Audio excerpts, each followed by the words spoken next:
Xin chào các con vợ, lại là anh Duẩn lập trình đây. Anh nhận làm cái web về lò đốt biochar làm xong cảm thấy thật là ưng ý các vợ à.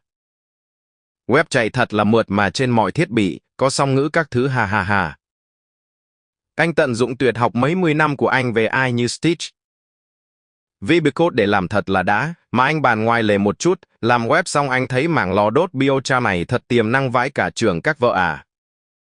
Nó là sản phẩm vật lý có thật mà biên độ lợi nhuận cũng ổn áp đấy.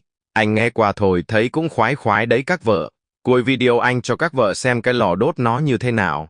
Các vợ nào muốn nắm thông tin thêm về lò đốt biochar này thì cứ ới anh đừng ngại gì nhé các vợ ha ha ha.